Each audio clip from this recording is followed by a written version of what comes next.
So the question I would like to ask you is, when do we become adults? Is it around, or more specifically, at which age is our psychological development finished? Yeah? Ever thought about that question? Is it around 18 years of age? 21? Are we adults then? I see some 40 years old out there. No, I'm not an adult yet, I'm just like pretending. I know that, I'm 42 years old, I still feel like a child. It's not what we're talking about here. Try about around 25 years of age. According to neuroscientists, that's when our brain is fully developed. Yeah, like when you are in your early 20s, your brain is still growing, it's still developing. But the consensus is that we become adults, around in our late teens, early 20s. We become rational, cognitive, mature, and responsible adult human beings. And you can also see that in our law. That some countries 18, other countries 21. That's when you are an adult. But does that mean that everyone stops developing after that point? Right? Like, do we stop developing? Or does it mean that everyone reaches this mature stage of cognitive development? I mean, certain human beings, they seem to stop at, the age of 12, and then for the rest of their life, they have the intelligence, the experience of an adult, of a grown man, but, emotionally, maturity, they're still 12 years old. And then there's some other people who seem to grow, to become wiser for every decade. They seem to be becoming better and better at solving complex problems.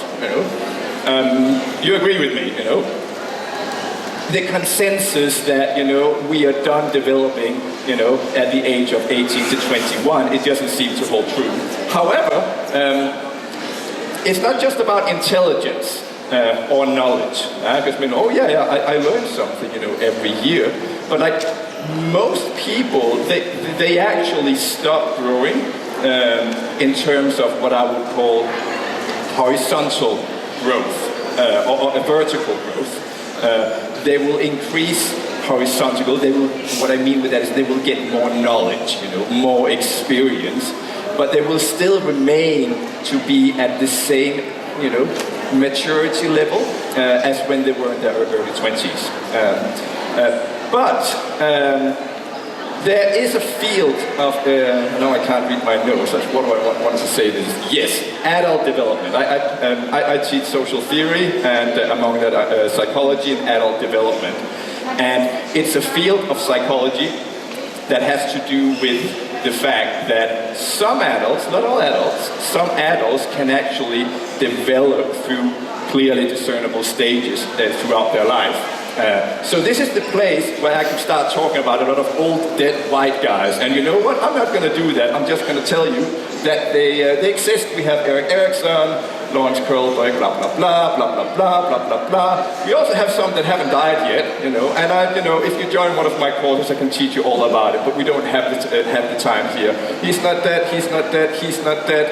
And anyway, what I wanted to say with that is that the scientific consensus is that children develop through a number of clearly discernible stages. Yeah? It's not just like this, there are certain stages. And this is where this old white dude comes into the picture. And, he has identified, this is pretty old, but it's still the same basis that children's psychologists, they work with these 4 stages. First you have sensimotor, you learn how to touch it. You pick your nose and touch your toes. And then, you work to become even more abstract thinking. And at the end, we have this called formal operational stage. This is where his model ends, where we become a rational thinking human being, where you can, you have developed abstract reasoning. However, the question here is that if children develop through clearly discernible stages, why not adults too? Because this stage is not the final stage. It is not the final stage. All those other white dudes I showed you before are working with the hypothesis that after, this stage, there are other stages.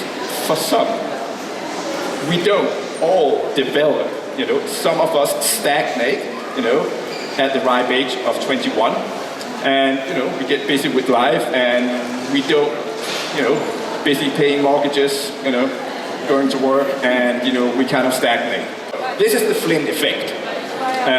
And the Flynn effect is the phenomena that as our societies have become richer, we have become more and more intelligent.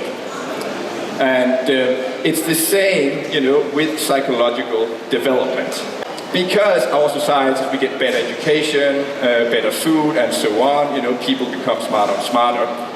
It's the same with psychological development. We see that in certain societies that people are on higher stages of development. They're not only smarter, it's not just about intelligence and knowledge, it's not just about intelligence, it's also about certain stages of maturity, of wisdom.